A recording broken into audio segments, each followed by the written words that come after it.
Ah, Sa baba. dito na nga lang, hindi na nga ako makaalis, bababa pa ako. Hindi rito dun.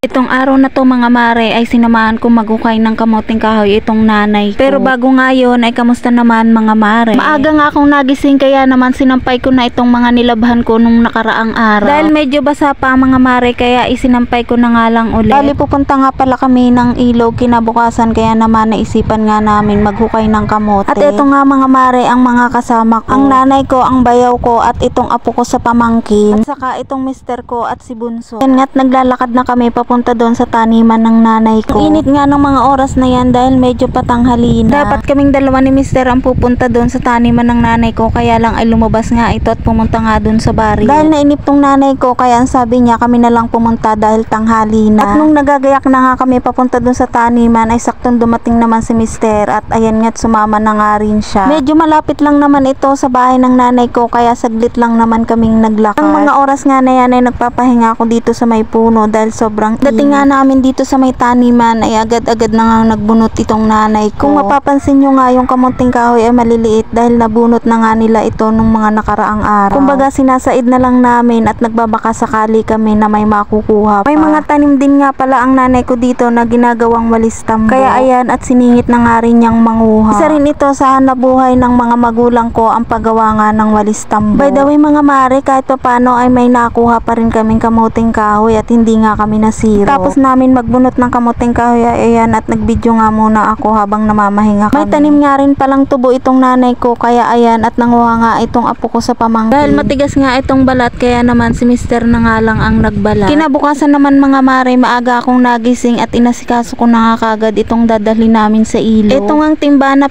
pinupunasan ko ay dito ko nga ilalagay itong suman at saka puto. Yun nga palang kinuha namin kamuting kahoy ay ginawa nga pala naming suman. Bali ginadgad ko nga lang ito at nilagyan ng asukal at niyog. Tapos binalot sa dahon ng saging. Bali ako nga ang naggadgad nito tapos yung nanay ko na ang nagbalot at naglaga. Dahil basa nga itong suman kaya eto't pinunasan ko nga ng tuyong basa. Maya maya lang ay dumating na nga itong mga kasama namin papunta dun sa ilog. Bali kamag-anak nga ito ng asawa ng kapatid ko doon sa Rizal, Nueva Ecija. Dito nga nila naisipan na magpiknik sa lugar namin. Dahil single na motor lang yung service namin kaya naisipan na lang namin ni mister na maglakad. At nung malapit na nga kami sa ilog ay sinundo na rin kami nung kapatid ko. Kasama nga niya yung kamag-anak ng asawa niya na may dalang tricycle. Nung pagdating namin dito ay nagluluto na itong tiyuhin ko ng kanilang pagkain. Yung dala namin pagkain ay niluto na namin at sinaing na lang nga ang aming lulutuin. Namahinga lang ako saglit at sinilip ko nga itong bunso ko na bising-busy nga sa paliligo dito sa ilog. Nag-aalala kasi ako dahil hindi nga marunong maglangoy itong mga anak ko. Paano ba yan mga mare? Hanggang dito na lang muna. Parto na lang ulit. Bye!